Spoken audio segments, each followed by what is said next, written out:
Hello friends, தவளை தோசை செய்யறதுக்கு பருப்பு ஊற வச்சுருக்கேன். அரிசி புழுங்கல் அரிசி ஒரு டம்ளர், பச்சரிசி ஒரு டம்ளர், துவரம்பருப்பு ஒரு டம்ளர், கடலைப்பருப்பு அரை டம்ளர், பச்சைப்பருப்பு அரை டம்ளர். இது எல்லாத்தையும் 2 மணி நேரம் கழுவிட்டு நல்லா ஊற வச்சு வச்சுருக்கேன். ஒரு 7-8 காஞ்ச மிளகாயும் 8 பல்லு பூண்டும் தண்ணியில் ஊற போட்டு வச்சுருக்கேன். 1 ஸ்பூன் பெருஞ்சீரகம் ஊற வச்சு வச்சுருக்கேன். அப்புறம் கூடவே இதுக்கு தேவையான அளவு உப்பு. இது எல்லாத்தையும் சேர்த்து மிக்ஸி ஜாரில் மாவாக அரைச்சி எடுத்துக்கலாம். நல்லா ஊறிடுச்சு, இது அரைச்சி எடுத்துக்கலாம். அரைச்சிட்டு காட்டுறேன்.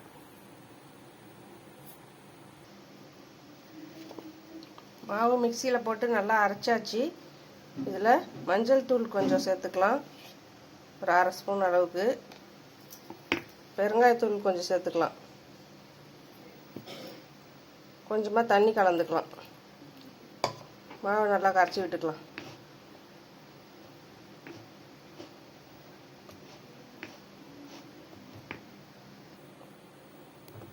மாவு நல்லா கலந்து விட்டாச்சு. இது அப்படியே இருக்கட்டும்.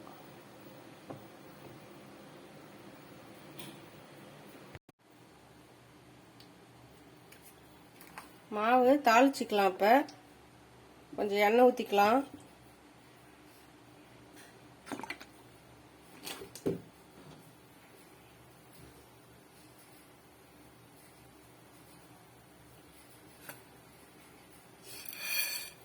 கடலைப்பருப்பு 1 ஸ்பூன் சேர்த்துக்கலாம்.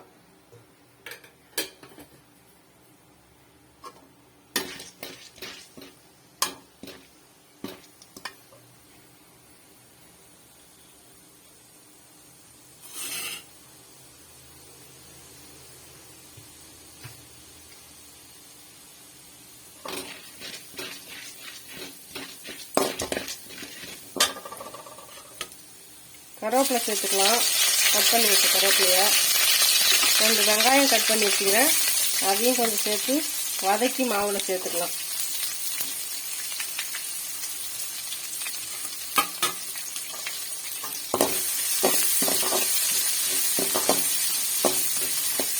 லைட்டாக கண்ணாடி பதம் வரைக்கும் வதக்கினா போதும்.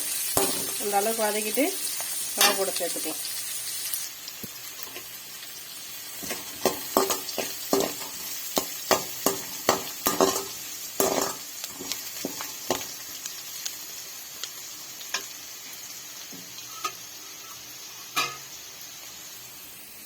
மாவுல கொஞ்சம் மல்லித்தழை சேர்த்துக்கலாம்.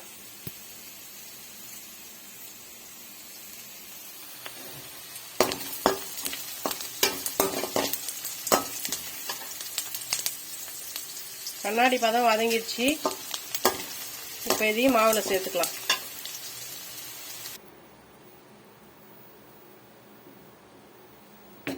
நல்லா கலந்து விட்டுக்கலாம். எல்லாத்தையும் மாவுல சேர்த்து வெங்காயத்தை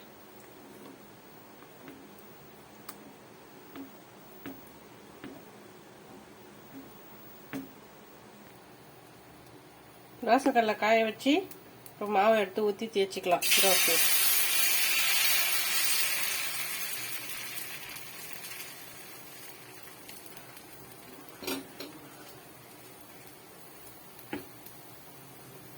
கொஞ்சம் எண்ணெய் ஊற்றிக்கலாம்.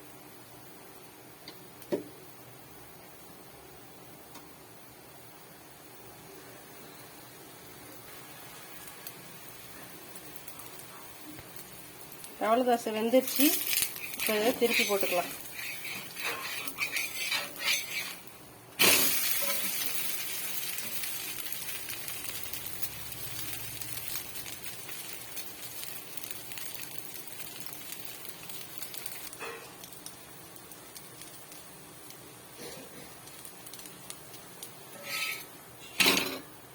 ரெண்டு பக்கமும் நல்லா வெந்துருச்சு. இப்போ இதை எடுத்துடலாம். எடுத்துட்டு தோசை மறுபடியும் ஊற்றிக்கலாம்.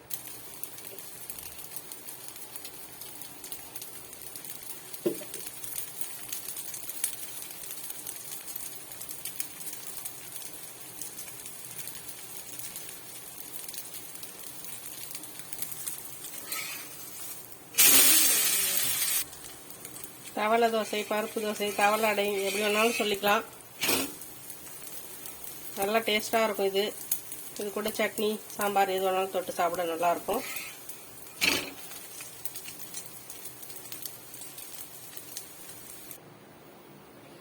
சூப்பராக தோசை ரெடி ஆயிடுச்சு. இந்த வீடியோ பிடிச்சிருந்தா லைக் பண்ணுங்கள், ஷேர் பண்ணுங்கள், கமெண்ட் பண்ணுங்கள், சப்ஸ்கிரைப் பண்ணுங்கள். தேங்க்யூ.